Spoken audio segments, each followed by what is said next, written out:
বলেন আমি আল্লাহ তোমাকে বিত্তশালী বানিয়েছিলাম, সম্পদশালী বানিয়েছিলাম, আমি আল্লাহর দেওয়া সম্পদই তোমাকে দিয়েছিলাম, ওই সম্পদ থেকে তুমি যাকাত আদায় করো নাই, তুমি সম্পদ তোমার কাছে গচ্ছিত রেখেছিলে। আজকে ওই মালের মজা স্বাদ আস্বাদন করো যা তুমি তাক নিজুন নিজের কাছে গচ্ছিত রেখেছিলে, নিজের কাছে সম্পদ বাড়ানোর জন্য রেখেছিলে। আমি আল্লাহ রাব্বুল আলামিন ওই কঠিন হাসরের ময়দানে জাহান্নামের আগুনে তোমার সম্পদকে গালায় এই তিন জায়গায় তোমাকে সিল মারব। নাউজুবিল্লাহ।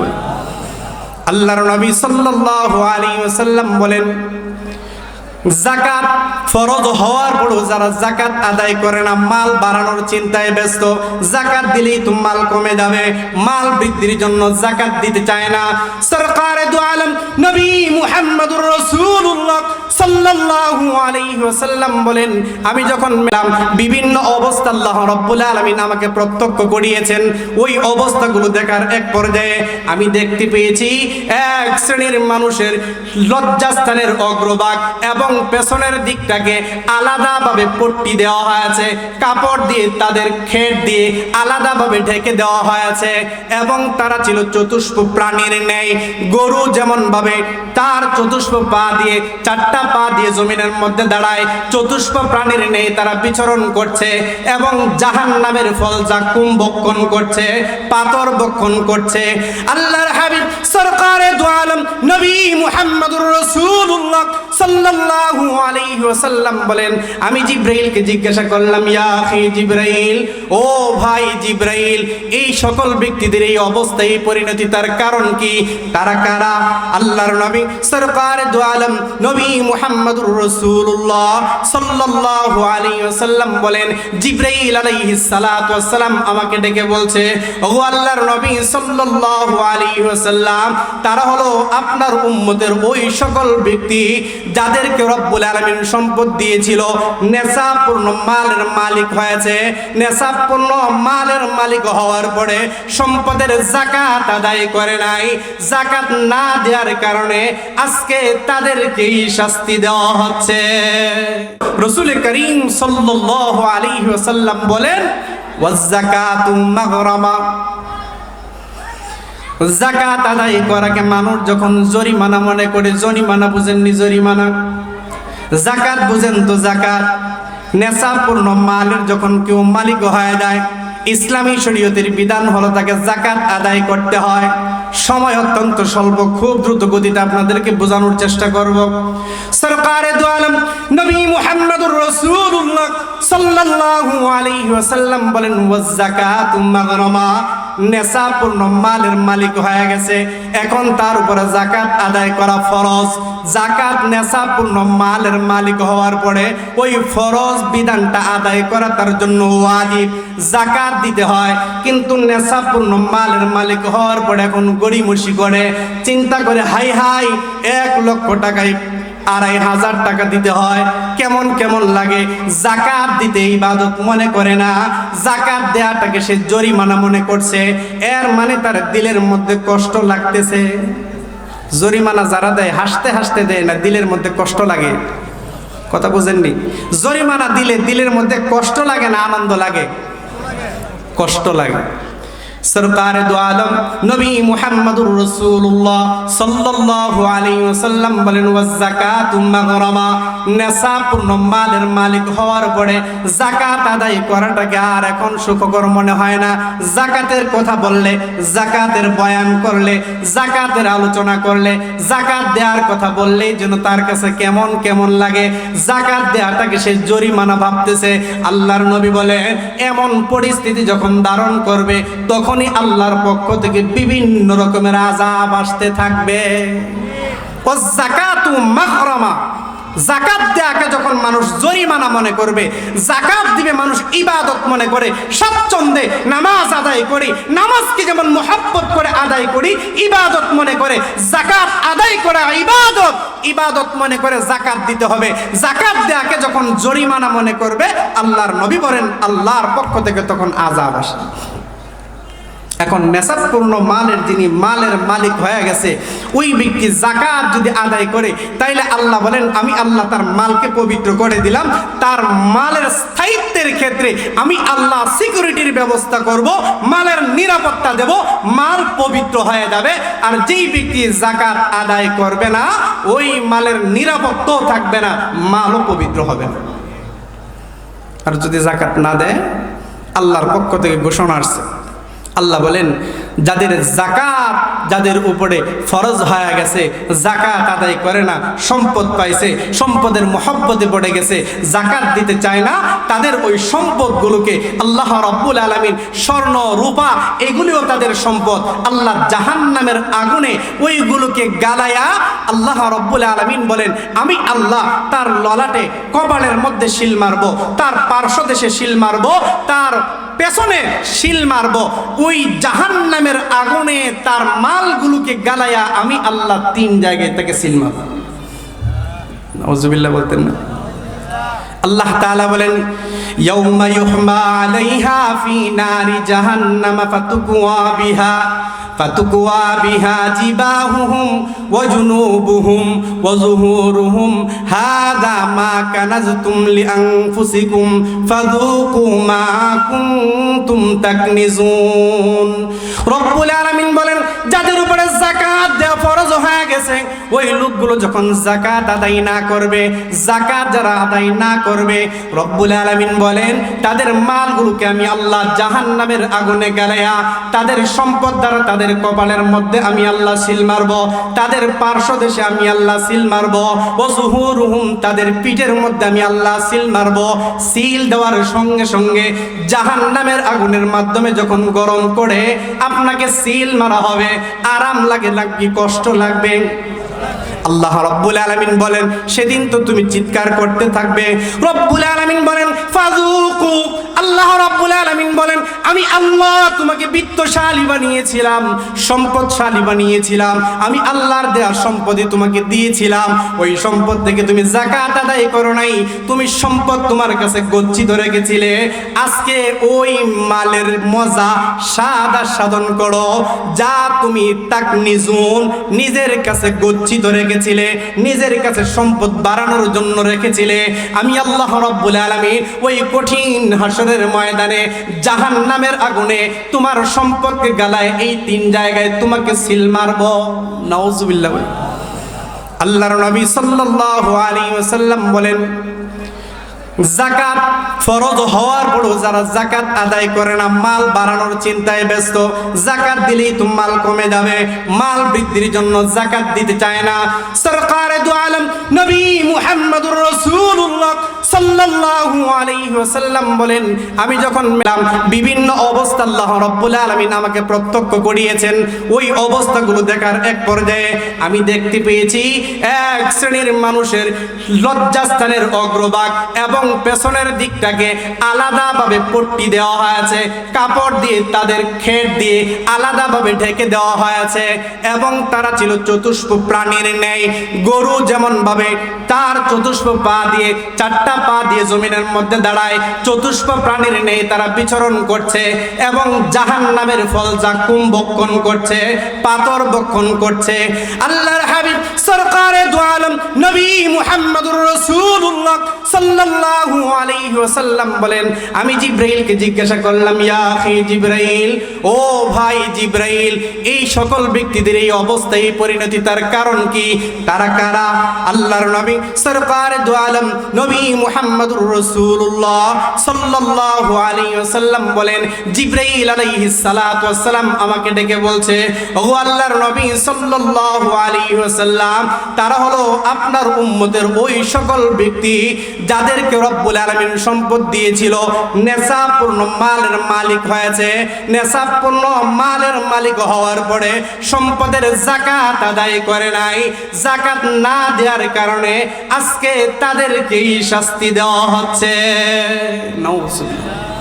এজন্য রব্বুল আলামিন বলেন যারা যাকাত ওয়াজিব হওয়ার পরেও তাদের উপরে আল্লাহর পক্ষ থেকে সেই বিধান, কিন্তু সম্পদের মুহে পড়ে, সম্পদের মহব্বতে পড়ে, সম্পদের মায়ে পড়ে যাকাত দিতে চায় না।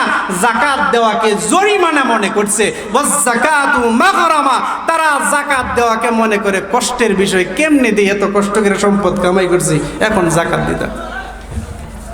এই সম্পদ জমানোর জন্য কত কৌশল মানুষ অবলম্বন করে, সম্পদের জন্য এত চেষ্টা করে, এত কৌশল অবলম্বন করে কিভাবে সম্পদ বাড়ানো যায়।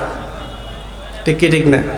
একটা মানুষ যত স্বল্প কামাই করুক না কেন, তার জিন্দিগিতে সে যা কামাই করছে তার দ্বারা খাওয়া যাওয়া সম্ভব না। কথা বুঝেননি? স্বল্প যদিও কামাই করে, তার জীবনে খাওয়া যাওয়া তার দ্বারা সম্ভব। এরপরে সম্পদ অবৈধভাবে উপার্জনের জন্য ক্ষেত বেচে সুদে লাগায়। ক্ষেত বেচে কি লাগায়? কেন? সম্পদ বাড়ানোর জন্য। কিন্তু এই সুদ আমাদের ঘর এমন ভাবে ঢুকছে, সুদের লেনদেন এমন ভাবে আমাদের পরিবারের মধ্যে ঢুকছে, আমাদের আকাবির আসলাফগণ এই সুদের এনজিওদের বিরুদ্ধে বজ্র হুঙ্কার দিয়েছেন, তাদের বিরুদ্ধে বিভিন্ন রকমের আন্দোলন করেছেন, যাতে করে তারা ছলে বলে কৌশলে মুসলমানদের ঈমান হরণ করতে না পারে। কিন্তু আজকে আমরা দেখতে পাই তার ব্যতিক্রম। এমন কোনো ঘর নাই, এমন কোনো পরিবার নাই, এমন কোনো সংসার নাই যেই ঘরের মধ্যে ওই এনজিও সংস্থাদের লোন না ঢুকছে। কথা বুঝেননি? আমার সুদের কথা বললে অনেকেই একটু কেমন কেমন লাগে। এই যে কেমন কেমন লাগে, এখনো বোঝা যায় ইমানের কিছুটা হইলেও মজা স্বাদ তার অন্তরে আছে। এই জন্য কিছুটা হলে তিক্ত লাগে। কিন্তু একটা সময় এমন আসবে, সুদের কথা বললে যে কথা, 10 টাকা পুরস্কার দেওয়ার কথা বললে যে অবস্থা, তার মধ্যে পার্থক্য থাকবে না, কারণ তার মধ্যে ইমানই থাকবে।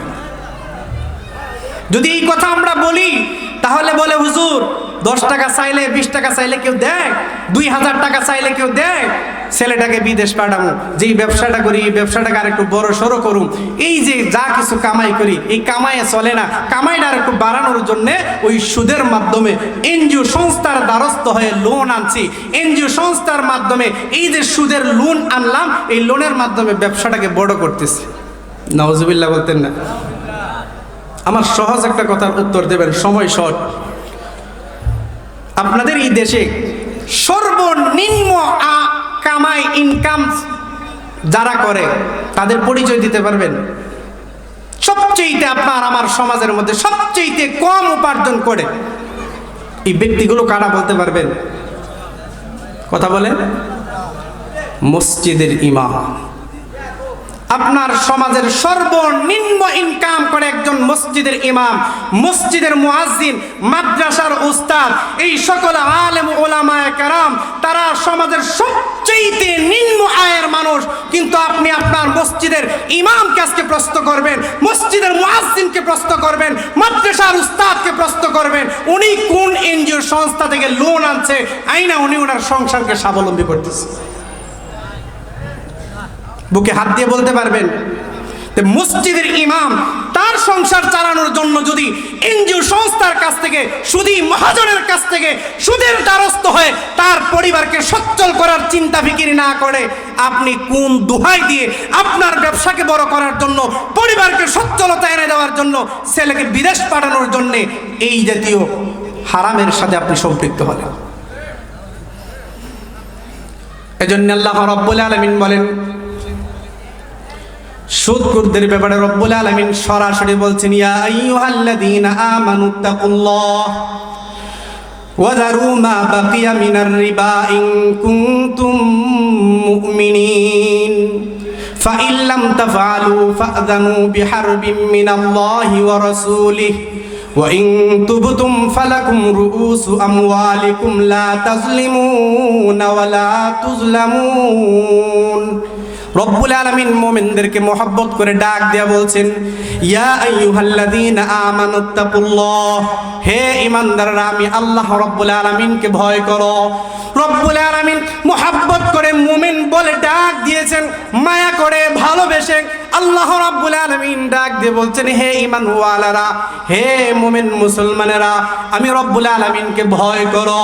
ওয়া যারু মা বাকিয়া মিনার রিবা ইন কুনতুম মুমিনিন, তোমরা যারা সুদের সাথে জড়িয়ে গেছো, সুদী লেনদেনের সাথে সম্পর্ক তোমাদেরও হয়ে গেছে, ওয়াজারু মা বাকিয়া মিনার রিবা ইন কুনতুম মুমিনিন, রব্বুল আলামিন বলেন ওই সুদী লেনদেন বর্জন করো যদি নিজেকে মুমিন বলে দাবি করো। রব্বুল আলামিন বলেন নিজেকে মুমিন বলে সাব্যস্ত করবা, নিজেকে মুসলমান বলে দাবি করবা, ওই দিক দিয়ে আবার সুদের সাথে সম্পর্ক রাখবা না, না তা হতে পারে না। হে ইমানদাররা, তোমরা সুদের কারবার বর্জন করো যদি নিজেকে মুমিন বলে দাবি করো। আর যদি বলো না না আমি নিজেকে মুমিন বলে দাবি করব, মসজিদে সিজদা দেব, নামাজ আদায় করব, সুদী লেনদেনও করব, রব্বুল আলামিন বলেন তাহলে আল্লাহ এবং তার রাসূলের বিরুদ্ধে যুদ্ধ করার জন্য রেডি হইয়া যাও। নাউজুবিল্লাহ বলতেন না? আমাদের আজকের প্রধান বিশেষ মেহমান হযরত মাওলানা মুফতি কাউসার আহমদ হাসানী সাহেব দামাত বরকাতুহুল আলিয়া হযরত মঞ্চে আসছেন। আমি 5 মিনিটের ভিতরে আমি আমার আলোচনার সমাপ্তি টানছি। আল্লাহ রাব্বুল আলামিন বলেন যদি নিজেকে মুমিন বলে দাবি করো, মুসলমান বলে দাবি করো, সুদের কারবার বর্জন করো। আর যদি বলো না না فإن لم تفعلوا فأذنوا بحرب من الله ورسوله وإن تبتم فلكم رؤوس أموالكم لا تظلمون ولا تظلمون। রব্বুল আলামিন বলেন আমি আল্লাহ রব্বুল আলামিনের ঘোষণা হলো নিজেকে মুমিন বলে দাবি করলে সুদের সঙ্গে তোমার সম্পর্ক থাকতে পারে না, সুদ বর্জন করো। আর আমি রব্বুল আলামিনের কাছে তোমরা তওবা করো। যদি আমি রব্বুল আলামিনের কাছে তোমার কৃত কর্মের জন্য যদি তুমি তওবা করো, আমি আল্লাহ রাব্বুল আলামিন তোমার গুনাহগুলোকে maaf করে দেব। আমি আল্লাহর ওয়াদা হলো ওয়া ইন তুবতুম ফালাকুম রুউসু আমওয়ালিকুম লা তাজলিমুনা ওয়া লা তুজলামুন। সুদের সঙ্গে তুমি যে অর্থ বিনিয়োগ করেছিলে ওই অর্থের লভ্যাংশ তুমি আনতে পারবে না, মূলধনগুলো তুমি ফিরিয়ে নিয়ে আসো। তুমি তাদের উপরে জুলুম করবে না, ওয়া লা তুজলামুন। যাদের সঙ্গে তুমি সুদী কারবার করেছিলে তারাও তোমার প্রতি জুলুম করবে না। সম্মানিত সুদী, আল্লাহ বলেন সুদের সাথে জড়ায় গেছো, আল্লাহর ভয় অন্তরে আনো, ওই সুদী কারবার ছেড়ে দাও। সুদের সাথে যে সম্পর্ক করছিলা মূলধনগুলি তুমি ফিরাইয়া নিয়ে আসো, তারাও তোমার প্রতি জুলুম করবে না, তুমিও তাদের প্রতি জুলুম করবে না। আল্লাহর নবী সাল্লাল্লাহু আলাইহি ওয়াসাল্লাম হাদিসের মধ্যে বলেন এই সুদের ব্যাপারে 4 শ্রেণীর মানুষের উপরে স্বয়ং আল্লাহর নবী অভিশাপ দিয়েছে। নাউজুবিল্লাহ বলেন লানা রাসূলুল্লাহ সাল্লাল্লাহু আলাইহি ওয়াসাল্লাম আকিলার রিবা ওয়া মুকিলাহু ওয়া কাতিবাহু ওয়া শাহিদাইহি। আল্লাহর নবী সাল্লাল্লাহু আলাইহি ওয়াসাল্লাম বলেন আকিলার রিবা, যে সুদ খায়, যাকে সুদখোর বলি, মাহাজন বলি। আল্লাহর নবী সরকারে দু আলম নবী মুহাম্মদুর রাসূলুল্লাহ সাল্লাল্লাহু আলাইহি ওয়াসাল্লাম বলেন সুদখোর যেই ব্যক্তি সুদের উপরে টাকা লাগাইলো ওই ব্যক্তির উপরে লানত। আকিলার রিবা ও মুকিলাহু, আমি হুজুর হিসেবে যার কাছ থেকে আনলাম, আল্লাহর নবী বলেন তুমি মসজিদের ইমাম হতে পারো, তুমি মসজিদের খতিব হতে পারো, তুমি একজন সুফিয়ার দরবেশ হতে পারো, সুদখোর মহাজনের কাছ থেকে তুমি যে সুদের উপরে আনলা ওই আকিলার রিবা, ওই ব্যক্তি সুদের উপরে টাকা দিয়ে যেই পরিমাণের গুনাহ করছে, তুমি মসজিদের ইমাম আর খতিব হয়ে ওই টাকা তাকে সুদ দেওয়ার কারণে সম পরিমাণের অপরাধী। এজন্য আমি আল্লাহর নবীর পক্ষ থেকে ওই সুদখোরের উপরে যেমন অভিশাপ, তুমি মসজিদের ইমাম হও আর খতিব হও, তুমি সুদ দেওয়ার কারণে তোমার উপরও সম পরিমাণ আমি নবীর অভিশাপ। নাউজুবিল্লাহ। আল্লাহর নবী তারপরে বলেন ওয়া কাতিবাহু ওয়া শাহিদাইহি, এই সুদের সাথে যারা ডায়েরি লিপিবদ্ধ রয়েছে, খাতা কলমে যারা সম্পৃক্ত রয়েছে, ওয়া কাতিবাহু ওয়া শাহিদাইহি, এই ডায়েরিভুক্তকারী যে তুমি নাম খতিয়ান তার লিখলা, তোমার উপর আল্লাহর নবী বলেন অভিশাপ। আর যেই ব্যক্তি কয় আমি তো মাধ্যম হিসাবে একটু সুপারিশ করছিলাম, আল্লাহর নবী কয় তুই যে সুপারিশ কইরা এই সুদের কারবারে ধরাইয়া দিলি, আমি নবী সুপারিশ করার কারণে তোর উপর লানত। আল্লাহর নবী 4 শ্রেণীর ব্যক্তির উপরে। অতএব ব্যাংকের মধ্যে আপনি যে বড় একজন চাকরিজীবী হিসেবে নিজেকে খুব ভালো মনে করতেছেন, আমি ব্যাংকের মধ্যে, ব্যাংকের নামের সাথে কোনো সম্পর্ক নাই, যেই ব্যাংকের সাথে সুদের কারবার সম্পৃক্ত রয়েছে, ওই ব্যাংকে আপনি যে রত রয়েছেন কর্মরত হিসাবে, আল্লাহর নবীর 3 নাম্বার অভিশপ্ত ব্যক্তি ওয়াকাতিবাহু, যেই ব্যক্তি লিপিবদ্ধগুলো করছে, আল্লাহর নবী বলেন তার উপরে অভিশাপ। আল্লাহ রাব্বুল আলামিন এই সকল প্রকারের অনাচার থেকে, পাপ থেকে আমাদের প্রত্যেককে তওবা করে আল্লাহ তাবারক ওয়া তাআলার কাছে পূর্ণাঙ্গ রূপে আত্মসমর্পণ করা এবং যা কিছু আলোচনা করা হয়েছে তার উপরে আমল করার তৌফিক দান করুন। সকলেই বলে আমিন। ওয়া আখিরু দাওয়ানা আনিল হামদুলিল্লাহি রাব্বিল আলামিন। আসসালামু আলাইকুম ওয়া রাহমাতুল্লাহি ওয়া বারাকাতুহু।